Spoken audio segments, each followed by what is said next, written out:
تدبر قرآن امین احسن اصلاحی سورہ اعراف آیات 10 تا 25۔ آگے کا مضمون۔ پہلے قریش کو مخاطب کر کے اللہ تعالیٰ نے ان پر اپنا احسان جتا کر ان کو ملامت کی کہ کس طرح اللہ نے تم کو اس سرزمین محترم میں قوت و شوکت بخشی، تم کو خوف سے ناچنت کیا اور تمہارے لیے معاش و معیشت کی راہیں کھولیں، لیکن تم خدا کے شکر گزار و فرما بردار ہونے کے بجائے ناشکرے اور اس کے نافرمان ہو گئے۔ اس کے بعد آدم علیہ السلام اور ابلیس کا وہ ماجرا جو بقرہ میں یہود کو سنایا گیا تھا، بعض تفصیلات کے اضافے کے ساتھ قریش کو سنایا کہ شیطان نے آدم علیہ السلام اور ان کی ذریت کی ابدی دشمنی کی جو قسم کھائی تھی، وہ قسم جس طرح آدم و حوا علیہم السلام کو دھوکہ دے کر اور جنت سے نکلوا کر اس نے ان پر پوری کی، اسی طرح اس نے اپنی وہ قسم تم پر بھی پوری کر لی ہے، اور تم پوری طرح اس کے جال میں پھنس چکے ہو، اور اس کا جو نتیجہ تمہارے حق میں نکل سکتا ہے وہ ظاہر ہے۔ اس روشنی میں آگے کی آیات تلاوت فرمائیے۔ اعوذ باللہ من الشیطان الرجیم، بسم اللہ الرحمن الرحیم۔ وَلَقَدْ مَكَّنَّاكُمْ فِي الْأَرْضِ وَجَعَلْنَا لَكُمْ فِيهَا مَعَائِشَ قَلِيلًا مَا تَشْكُرُونَ وَلَقَدْ خَلَقْنَاكُمْ ثُمَّ صَوَّرْنَاكُمْ ثُمَّ قُلْنَا لِلْمَلَائِكَةِ اسْجُدُوا لِآدَمَ فَسَجَدُوا إِلَّا إِبْلِيسَ لَمْ يَكُنْ مِنَ السَّاجِدِينَ قال ما منعك ألا تسجد إذ أمرتك قال أنا خير منه خلقتني من نار وخلقته من طين قال فاهبط منها فما يكون لك أن تتكبر فيها فاخرج إنك من الصاغرين قال انظرني إلى يوم يبعثون قال إنك من المنظرين قال فبما أغويتني لأقعدن لهم صراطك المستقيم ثم لآتينهم من بين أيديهم ومن خلفهم وعن أيمانهم وعن شمائلهم ولا تجد أكثرهم شاكرين قال اخرج منها مذموما مدحورا لمن تبعك منهم لأملأن جهنم منكم أجمعين وَيَا آدَمُ اسْكُنْ أَنْتَ وَزَوْجُكَ الْجَنَّةَ وَكُلَا مِنْ حَيْثُ شِئْتُمَا وَلَا تَقْرَبَا هَٰذِهِ الشَّجَرَةَ فَتَكُونَا مِنَ الظَّالِمِينَ فَوَسْوَسَ لَهُمَا الشَّيْطَانُ لِيُبْدِيَ لَهُمَا مَا وُورِيَ عَنْهُمَا مِنْ سَوْآتِهِمَا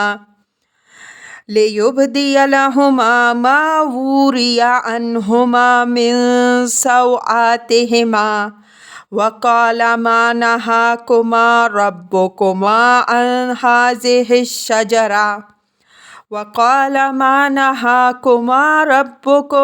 عن هذه الشجرة إلا أن تكونا ملكين أو تكونا من الخالدين وقاسمهما إني لكما لمن الناصحين فدلاهما بغرور فلما ذاقا الشجرة بدت لهما سوآتهما وطفقا يخصفان عليهما من ورق الجنة وناداهما ربهما ألم أنهاكما عن تلكما الشجرة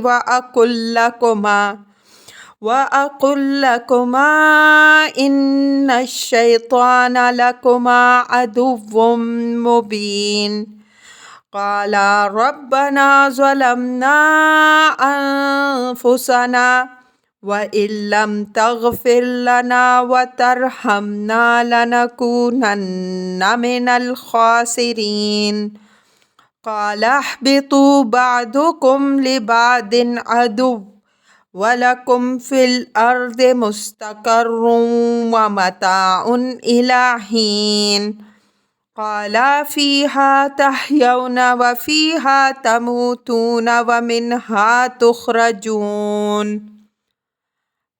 ترجمہ: اور ہم نے تمہیں اس ملک میں اقتدار بخشا اور تمہارے لیے معاش کی راہیں کھولیں، پر تم بہت ہی کم شکر گزار ہوتے ہو۔ اور ہم نے تمہارا خاکہ بنایا، پھر تمہاری صورت گری کی، پھر فرشتوں کو فرمایا کہ آدم کو سجدہ کرو۔ سب نے سجدہ کیا سوائے ابلیس کے، وہ سجدہ کرنے والوں میں شامل نہ ہوا۔ فرمایا کہ جب میں نے تجھے حکم دیا تو تجھے کس چیز نے سجدہ کرنے سے روکا؟ بولا، میں اس سے بہتر ہوں، تو نے مجھے آگ سے پیدا کیا ہے اور اس کو مٹی سے پیدا کیا۔ فرمایا، پھر تو یہاں سے اتر جا، تجھے یہ حق نہیں ہے کہ تو اس میں گھمنڈ کرے، تو نکل، یقیناً تو ذلیلوں میں سے ہے۔ بولا، اس دن تک کے لیے مجھے مہلت دے دے جس دن لوگ اٹھائے جائیں گے۔ فرمایا، تو مہلت دے دیا گیا۔ بولا، چونکہ تو نے مجھے گمراہی میں ڈالا ہے، اس وجہ سے میں تیری سیدھی راہ پر ان کے لیے گھات میں بیٹھوں گا، پھر میں ان کے آگے، ان کے پیچھے، ان کے دائیں اور ان کے بائیں سے ان پر تاخت کروں گا، اور تو ان میں سے اکثر کو اپنا شکر گزار نہ پائے گا۔ فرمایا، تو یہاں سے نکل، خوار اور راندہ ان میں سے جو تیری پیروی کریں گے تو میں تم سب سے جہنم کو بھر دوں گا۔ اور اے آدم، تم اور تمہاری بیوی رہو جنت میں اور کھاؤ پیو جہاں سے چاہو، بس اس درخت کے پاس نہ پھٹکیو کہ اپنے اوپر ظلم کرنے والوں میں سے بن جاؤ گے۔ بس شیطان نے ان کے اندر وسوسہ اندازی کی کہ عریاں کر دے ان کی وہ شرم کی جگہیں جو ان سے چھپائی گئی تھیں۔ اس نے ان سے کہا کہ تمہارے خداوند نے تو تمہیں اس درخت سے صرف اس وجہ سے روکا کہ تم کہیں فرشتے یا ہمیشہ زندہ رہنے والے نہ بن جاؤ، اور ان سے قسمیں کھائیں کہ میں تمہارے خیر خواہوں میں سے ہوں۔ اس طرح اس نے فریب سے ان کو شیشے میں اتار لیا۔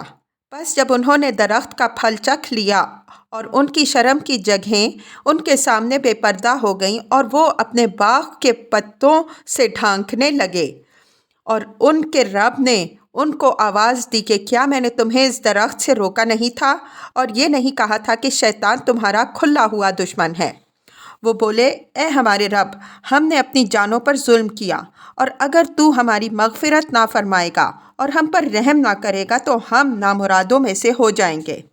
فرمایا، اترو، تم ایک دوسرے کے دشمن ہو، اور تمہارے لیے زمین میں ایک وقت خاص تک ٹھہرنا اور کھانا بسنا ہے۔ فرمایا، اسی میں تم جیو گے، اسی میں مرو گے اور اسی سے نکالے جاؤ گے۔ الفاظ کی تحقیق اور آیات کی وضاحت۔ وَلَقَدْ مَكَّنَّاكُمْ فِي الْأَرْضِ وَجَعَلْنَا لَكُمْ فِيهَا مَعَائِشَ قَلِيلًا مَا تَشْكُرُونَ۔ تمکین فی الارض سے مراد زمین میں اختیار و اقتدار بخشنا ہے۔ مثلاً وَكَذَلِكَ مَكَّنَّا لِيُوسُفَ فِي الْأَرْضِ، یوسف 21۔ اور اس طرح ہم نے یوسف کو ملک کے مصر میں اختیار و اقتدار بخشا۔ ارض اگرچہ لفظاً عام ہے، لیکن خطاب چونکہ قریش سے ہے، اس وجہ سے اس سے مراد یہاں سرزمین حرم ہے جس میں قریش کو اختیار و اقتدار حاصل تھا۔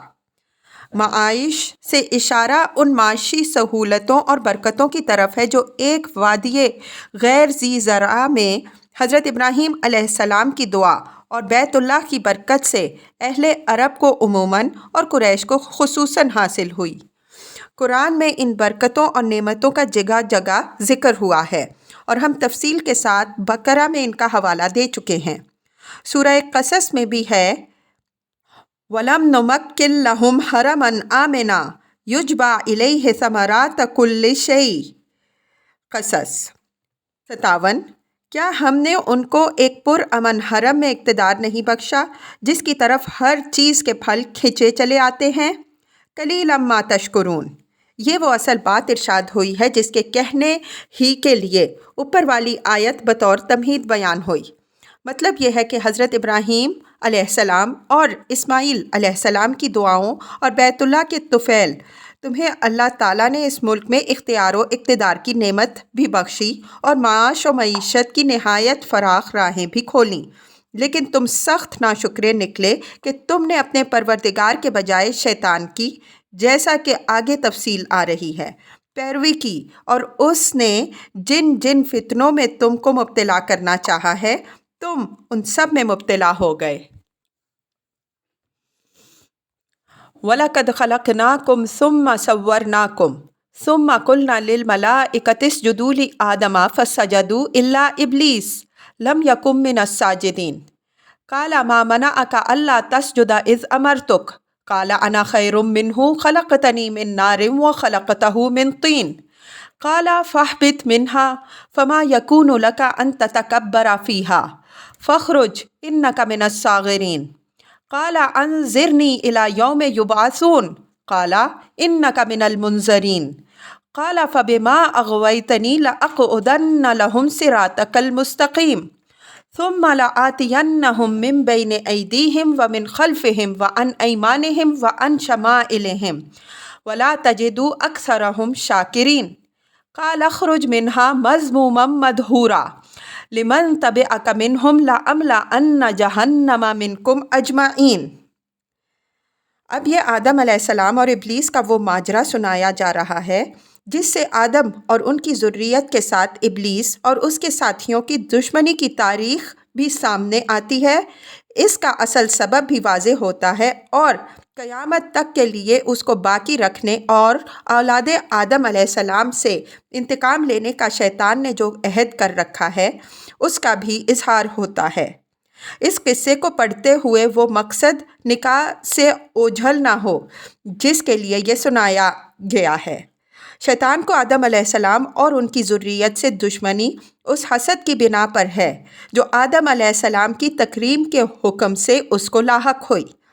اس حکم کی تعمیل سے اس نے نہایت تکبر کے ساتھ انکار کیا، جس کے نتیجے میں وہ نہایت ذلت کے ساتھ جنت سے نکالا گیا۔ بالآخر اس نے اس غصے میں اللہ تعالیٰ سے یہ درخواست کی کہ اسے اٹھانے جانے کے دن تک کے لیے مہلت دی جائے کہ وہ آدم علیہ السلام اور حوا علیہ السلام کی اولاد پر اپنے چرتر آزمائے۔ اللہ تعالیٰ نے اس کی یہ درخواست منظور کر لی۔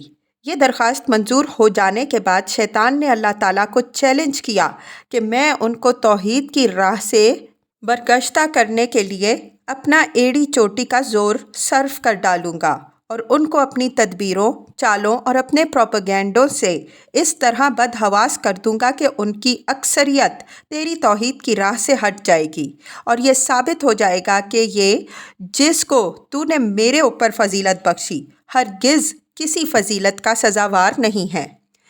اس کے بین السطور پر غور کیجئے تو چند باتیں بالکل واضح طور پر سامنے آئیں گی۔ ایک یہ کہ شیطان کو اصلی قد انسان سے یہ ہے کہ خدا نے انسان کو اس پر ترجیح کیوں دی۔ اس نے اسی ترجیح کو غلط ثابت کرنے کے لیے خدا سے مہلت مانگی۔ اب یہ انسان کی کیسی بدبختی ہے کہ وہ اس معرکے میں جو خود اسی کے خلاف شیطان نے برپا کیا ہے، شیطان کا دست و بازو بن جائے اور خود اپنے عمل سے شیطان کے حق میں گواہ بن کر یہ ثابت کر دے کہ خدا نے اس کو جو عزت کا اہل سمجھا در حقیقت وہ اس کا اہل نہیں تھا، بلکہ اس کے باب میں شیطان ہی کا گمان صحیح تھا۔ دوسری یہ کہ انسان اس دنیا میں ایک کارزار امتحان میں ہے جہاں شیطان سے ہر قدم پر اس کا مقابلہ ہے۔ شیطان اپنے سارے دعووں، سارے فریب، سارے چرتر انسان پر استعمال کرنے کے لیے خدا سے مہلت لے چکا ہے۔ خدا نے اس کو جہاں تک ورغلانے کا تعلق ہے مہلت دے دی ہے، اور یہ مہلت اس کو قیامت کے دن تک کے لیے حاصل ہے۔ قیامت کے دن یہ فیصلہ ہوگا کہ کون جیتا اور کون ہارا۔ تیسری یہ کہ شیطان کی اس ساری سعی اغوا و اضلال میں اصل ہدف عقیدۂ توحید ہے۔ یہی وہ صراط مستقیم ہے جس پر گھات لگانے اور شبخون مارنے کا اس نے الٹیمیٹم دیا ہے کہ میں اس راہ سے انسان کو ہٹا کر چھوڑوں گا اور انسانوں کی اکثریت اس سے منحرف ہو کر خدا کی ناشکری کرنے والی بن جائے گی۔ اوپر قریش کو قلیلا ما تشکرون کے الفاظ سے اسی امر واقعی کی طرف توجہ دلائی گئی ہے کہ شیطان نے انسان کے بارے میں جو گمان ظاہر کیا تھا، تم نے اس کو اپنی نالائکی سے حرف بحرف سچ ثابت کر دکھایا ہے۔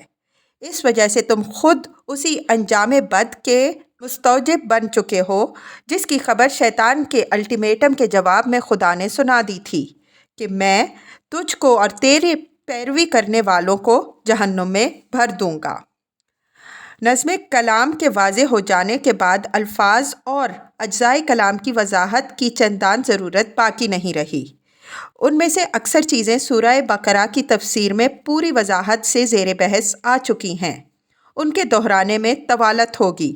البتہ جو چیزیں وہاں زیر بحث نہیں آئی ہیں ان کی وضاحت ہم یہاں کیے دیتے ہیں۔ وَلَقَدْ خَلَقْنَاكُمْ ثُمَّ صَوَّرْنَاكُمْ إِلَى الْآيَةِ۔ خلقہ کا صحیح لغوی مفہوم ہم دوسرے مقام میں واضح کر چکے ہیں۔ کسی چیز کا خاکہ، ڈیزائن بنانا ہے۔ یہ لفظ قرآن میں تنہا بھی استعمال ہوا ہے اور بعض جگہ اپنے دوسرے لوازم و متعلقات مثلاً بدأ، تسویہ، ترکیب اور تصویر کے ساتھ بھی استعمال ہوا ہے۔ جہاں یہ تنہا استعمال ہوا ہے وہاں یہ اپنے تمام لوازم و متعلقات پر مشتمل ہے، لیکن جہاں اپنے دوسرے متعلقات کے ساتھ آیا ہے، جیسے یہاں خلقناکم کے بعد صورناکم بھی ہے، تو ایسے مواقع میں یہ اپنے اصلی لغوی مفہوم ہی میں استعمال ہوا ہے۔ یہاں خلق اور تصویر کے دو لفظوں نے تخلیق کی ابتدائی اور انتہائی دونوں حدیں واضح کر دی ہیں۔ ہر مخلوق کا مرحلہ ابتدائی تو یہ ہے کہ اس کا خاکہ بنا، اور اس کا آخری و تکمیلی مرحلہ یہ ہے کہ اس کی صورت کری ہوئی اور اس کے ناک نقشے اور نوک پلک درست ہوئے۔ یہاں مخاطب، جیسا کہ ہم نے اشارہ کیا، قریش ہیں، اور بیان ان کے سامنے نوع انسانی کی تخلیق اور ان آزمائشوں کا ہو رہا ہے جو انسان کے لیے مقدر کی گئی ہیں۔ حضرت آدم علیہ السلام تمام نسل انسانی کے باپ ہیں، اس وجہ سے ان کی سرگزشت تنہا انہی کی سرگزشت نہیں ہے بلکہ پوری نسل انسانی کی سرگزشت ہے۔ ثم قلنا للملائکۃ اسجدوا لآدم فسجدوا الا ابلیس۔ سجدے کے مفہوم، اس کے حکم کی مصلحت، جنات کے اس حکم میں شامل ہونے کی وجہ اور اس ذیل میں دوسرے اہم مسائل پر ہم بقرہ کی تفصیل میں گفتگو کر چکے ہیں۔ وہاں ہم نے یہ بھی واضح کیا ہے کہ ابلیس اس جن کا لقب ہے جس نے آدم علیہ السلام کو دھوکہ دیا۔ یہ جنات میں سے تھا اور خدا کی نافرمانی کر کے سرکش بن گیا۔ جنوں نے اور انسانوں میں سے جو لوگ اس کے پیرو بن جاتے ہیں وہ سب اس کی معنوی ذریت ہیں۔ ایسے ہی جنوں اور انسانوں کے لیے قرآن میں شیاطین کا لفظ استعمال ہوا ہے۔ شیطان، جیسا کہ بقرہ کی تفسیر میں ہم واضح کر چکے ہیں، گویا مستقل بالذات مخلوق نہیں ہے۔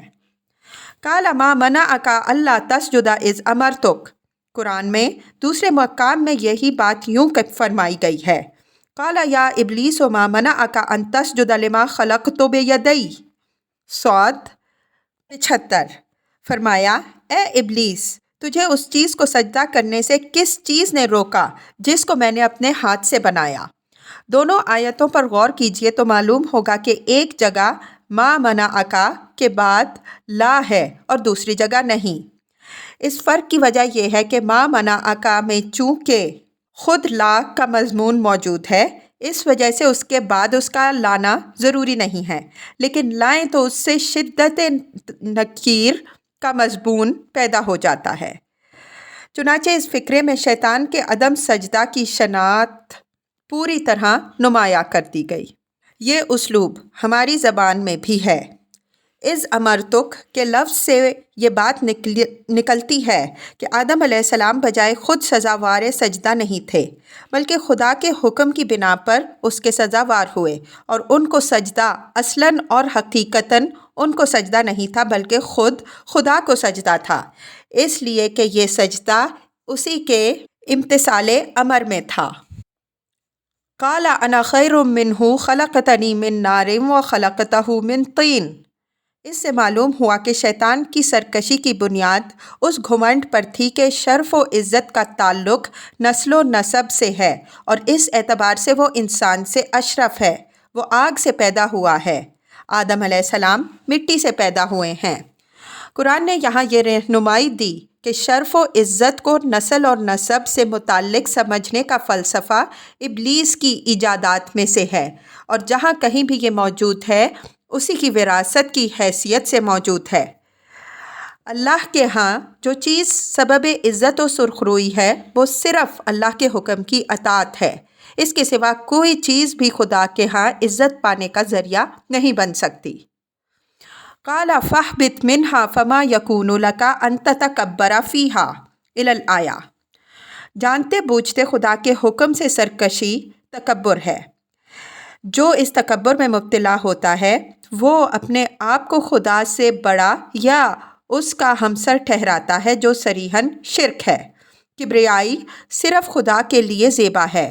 جو اس میں حصہ بٹانے کے مدعی ہیں یا بنتے ہیں ان پر خدا کی طرف سے ذلت کی مار پڑتی ہے۔ متکبر کے لیے خدا کی بہشت میں کوئی جگہ نہیں ہے۔ بہشت صرف خاشعین و عابدین کی جگہ ہے۔ اس وجہ سے ابلیس کو وہاں سے نکلنے کا حکم ہوا اور اس کے تکبر کے جرم میں اس کو دائمی ذلت کی سزا دی گئی۔ آگے اسی طرح کے متکبرین کے بارے میں فرمایا ہے کہ جس طرح اونٹ سوئی کے ناکے میں سے نہیں جا سکتا، اسی طرح متکبرین خدا کی بہشت میں نہیں جا سکتے۔ ان الذین کذبوا بآیاتنا واستکبروا عنہا لا تفتح لهم ابواب السماء ولا يدخلون الجنہ حتی یلج الجمل فی سم الخیاط۔ 40۔ بے شک جن لوگوں نے ہماری آیات کو جھٹلایا اور تکبر کر کے ان سے اعراض کیا، ان کے لیے آسمان کے دروازے نہیں کھولے جائیں گے اور وہ جنت میں داخل نہیں ہوں گے جب تک کہ اونٹ سوئی کے ناکے میں داخل نہ ہو جائے۔ بعینیہ یہی بات سیدنا مسیح علیہ السلام نے فرمائی ہے کہ جس طرح اونٹ سوئی کے ناکے میں سے نہیں جا سکتا، اسی طرح دولت مند خدا کی بہشت میں نہیں جا سکتا۔ دونوں تعبیروں میں صرف یہ فرق ہے کہ قرآن نے اصل جرم استکبار کا حوالہ دیا ہے اور سیدنا مسیح علیہ السلام نے علت جرم یعنی دولت کا، جو بالعموم استکبار کا سبب بن جاتی ہے۔ اس تفصیل سے واضح ہوا کہ شیطان کا اصل جرم استکبار تھا، جس کے سبب سے وہ جنت سے نکالا گیا۔ اس وجہ سے جو لوگ اس جرم میں اس کے ساتھی بنیں گے ان کے لیے خدا کی بہشت میں کوئی مقام نہیں ہے۔ قال انظرنی الی یوم یبعثون قال انک من المنظرین۔ ابلیس کو چونکہ ذلت کے ساتھ جنت سے نکل جانے کا حکم ہوا، اس وجہ سے اس کو گمان ہوا کہ اب اس کے لیے صحیح و عمل کی کوئی مہلت باقی نہیں رہی ہے۔ اس پر اس نے خدا سے درخواست کی کہ اسے مہلت دی جائے کہ وہ ثابت کر سکے کہ انسان فی الواقع اس شرف کا سزاوار نہیں ہے جو اسے بخشا گیا ہے۔ اللہ تعالیٰ نے اس کو یہ مہلت دے دی۔ یہی وہ موڑ ہے جہاں سے انسان کی زندگی کا کارزار امتحان میں داخل ہونا ثابت ہے۔ شیطان نے جیسا کہ آگے آ رہا ہے اپنا پورا زور اس بات کے لیے لگانے کا منصوبہ بنایا کہ وہ انسان کو نااہل اور نالائق ثابت کر دے، اور انسان کی سعادت و کامرانی اس بات میں ٹھہری کہ وہ یہ ثابت کرے کہ فی الواقع وہ اس کا اہل ہے۔ یہ مہلت صحیح و عمل چونکہ انسان کو موت ہی تک حاصل ہے، اس وجہ سے شیطان کو بھی ورغلانے اور بہکانے کا موقع صرف انسان کی موت ہی تک ہے۔ مر جانے کے بعد جس طرح انسان پر صحیح و عمل کا دروازہ بند ہو جاتا ہے، اسی طرح شیطان کے لیے اس پر زور آزمائی کی راہ بھی مسدود ہو جاتی ہے۔ لیکن یہ فیصلہ کہ کون جیتا کون ہارا قیامت کے دن ہی ہونا ہے۔ اس وجہ سے ابلیس نے مہلت الی یوم یبعثون مانگی، جس کے معنی یہ ہوئے کہ اس نے اپنی یہ درخواست منظور کرا کے انسان کے شرف و مزیت کے معاملے میں فیصلہ قیامت پر ملتوی کرا دیا۔ اب وہیں یہ فیصلہ ہوگا کہ انسان اس تاج زریں کا سزاوار ہے یا نہیں۔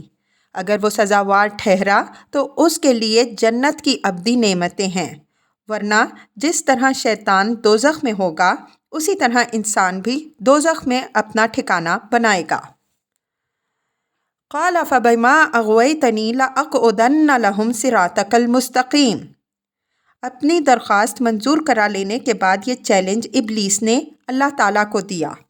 اس نے اپنا اصل حریف اللہ تعالیٰ ہی کو سمجھا، اس وجہ سے چیلنج بھی اللہ تعالیٰ ہی کو دیا۔ گویا اس کارزار میں شیطان کے نقطۂ نظر سے اصل مقابلہ شیطان اور انسان کے درمیان نہیں بلکہ خدا اور شیطان کے درمیان ہے۔ فبما اغویتنی، بوجہ اس کے کہ تو نے مجھے گمراہ کیا، کہ الفاظ سے معلوم یہ ہوتا ہے کہ شیطان نے سجدہ نہ کرنے کے معاملے میں اپنا رویہ بالکل صحیح سمجھا۔ اس کے نزدیک اس کی گمراہی خود کردہ نہیں بلکہ نعوذ باللہ خدا کردہ تھی۔ گویا خدا نے اسے ڈالا ہی تھا ایسے امتحان میں جس سے وہ عہدہ برا نہیں ہو سکتا تھا۔ اس وجہ سے وہ گمراہ ہوا تو اس گمراہی پر نعوذ باللہ خدا ہی نے اس کو مجبور کیا۔ صراط مستقیم سے مراد توحید کی راہ ہے۔ انسان کی فطرت اور خدا میں براہ راست ربط ہے۔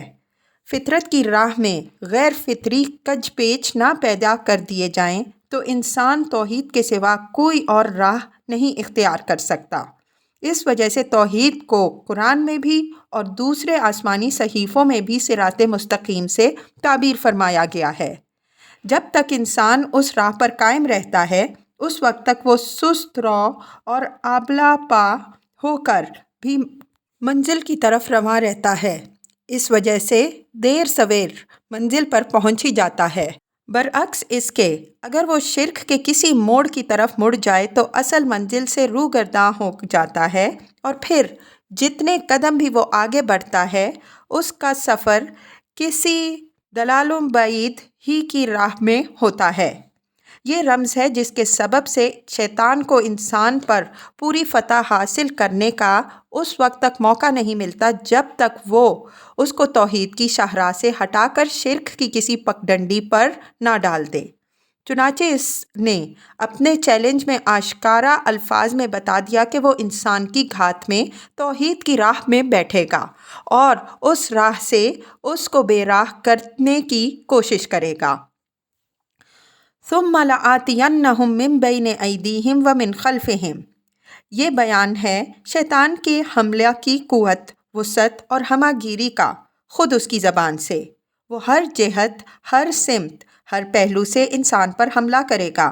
وہ اس کے مشاہدات، احساسات، جذبات، خواہشات، ہر منفذ سے اس کے اندر گھسنے کی کوشش کرے گا۔ وہ اس کے فکر، فلسفہ، علم، ادراک، ہر چیز کو مسموم کرے گا۔ وہ اس کی تحقیق، تنفیذ، تصنیف، تالیف، ادب، آرٹ، لٹریچر، ہر چیز میں اپنا زہر گھولے گا۔ وہ اس کے تہذیب، تمدن، معیشت، معاشرت، فیشن، کلچر، سیاست اور مذہب، ہر چیز کے اندر فساد برپا کرے گا۔ شیطان کا یہی چیلنج سورہ بنی اسرائیل میں بدی الفاظ نقل ہوا ہے۔ قال ارأیتک ھذا الذی کرمت علی لئن اخرتنی الی یوم القیامۃ لأحتنکن ذریتہ الا قلیلا قال اذھب فمن تبعک منہم فإن جہنم جزاؤکم جزاء موفورا واستفزز من استطعت منہم بصوتک واجلب علیہم بخیلک ورجلک وشارکہم فی الاموال والاولاد وعدہم وما یعدہم الشیطان الا غرورا ان عبادی لیس لک علیہم سلطان وکفی بربک وکیلا۔ 62 تا 65۔ ذرا دیکھ تو یہی ہے وہ جس کو تو نے مجھ پر فضیلت بخشی ہے۔ اگر تو قیامت تک کے لیے مجھے مہلت بخشے تو قدر قلیل کے سوا میں اس کی ساری ذریت کو چٹ کر جاؤں گا۔ خدا نے فرمایا چل دور ہو، جو ان میں سے تیری پیروی کریں گے تو تمہارا بھرپور بدلہ جہنم ہے۔ تو ان میں سے جن کو اپنے شور و شغب سے اکھاڑ سکے اکھاڑ لے، اور ان پر اپنے سوار اور پیادے چڑھا لے، اور ان کے مال و اولاد میں ساجھی بن جا، اور ان کو اپنے پرفریب وعدوں کے سرسبز باغ دکھا۔ شیطان کے سارے وعدے ان سے محض دھوکے کی ٹٹی ہیں۔ بے شک تجھ کو میرے خاص بندوں پر کوئی اختیار نہیں ہوگا، اور تیرا رب اعتماد کے لیے کافی ہے۔ اس آیت سے شیطان کے پروپیگنڈے کے زور اور اس کی وسعت کا بھی اظہار ہو رہا ہے، اور یہ بات بھی نکلتی ہے کہ وہ اپنے منصوبے کو بروئے کار لانے کے لیے سیاسی ہتھ کنڈے بھی استعمال کرے گا۔ البتہ ایک پہلو اس میں تسلی کا ہے کہ اللہ تعالیٰ نے اس کو انسان پر یہ اختیار نہیں بخشا کہ وہ اس کے ارادے اور اختیار کو سلب کر لے۔ انسان کا ارادہ و اختیار بہرحال باقی رہے گا۔ اس وجہ سے اللہ کو جو بندے صراط مستقیم پر قائم رہنے کا عزم کر لیں گے، وہ شیطان کی تمام غوغا آرائیوں کے الرغم اس پر قائم رہیں گے، اگرچہ اس کے لیے انہیں جان کی بازی کھیلنی پڑے۔ وَلَا تَجِدُ أَكْثَرَهُمْ شَاكِرِينَ کا ٹھیک ٹھیک مطلب یہ ہے کہ تو ان کی اکثریت کو اپنا موحد نہیں پائے گا، اس لیے کہ توحید کی اصل حقیقت یہ ہے کہ بندہ اپنی ہر نعمت کو خدا ہی کا عطیہ، اسی کا فضل جانے اور اس کا شکر گزار رہے۔ اگر وہ اس کو غیر اللہ کی طرف منسوب کر دے تو یہ شرک ہے۔ اس مسئلے پر پیچھے بھی بحثیں گزر چکی ہیں، اور آگے بھی اسی سورہ میں اس کے بعض نہایت اہم پہلو سامنے آئیں گے۔ اوپر آیت 10 پر بھی ایک نظر ڈال لیجئے۔ قَالَ اخْرُجْ مِنْهَا مَذْمُومًا مَدْحُورًا لِمَنْ تَبِعَكَ مِنْهُمْ إِلَى الْآیَةِ۔ اللہ تعالیٰ نے شیطان کو وہ مہلت تو دے دی جو اس نے مانگی، لیکن اس کے ساتھ ہی اس نے اس کو ذلیل و خوار کر کے جنت سے نکال بھی دیا، اس لیے کہ جنت کے متمردین اور مستکبرین کے لیے کوئی جگہ نہیں۔ علاوہ ازیں ان لوگوں کا انجام بھی واضح فرما دیا جو انسانوں اور جنوں میں سے اس کی پیروی کریں گے۔ فرمایا کہ میں ان سب کو تیرے سمیت جہنم میں بھر دوں گا۔ الفاظ پر غور کیجئے تو معلوم ہوگا کہ جس تنتنا اور زور کے ساتھ شیطان نے انسان کو گمراہ کرنے اور ان کی اکثریت کو جیت لینے کا عزم کا اظہار کیا ہے، اللہ تعالیٰ نے اس کا جواب بھی پوری شان بے نیازی اور جبروت کے ساتھ دیا ہے، جس سے واضح ہے کہ خدا کا یہ فیصلہ دو ٹوک ہے، اس میں کسی اور رعایت کی گنجائش نہیں ہے۔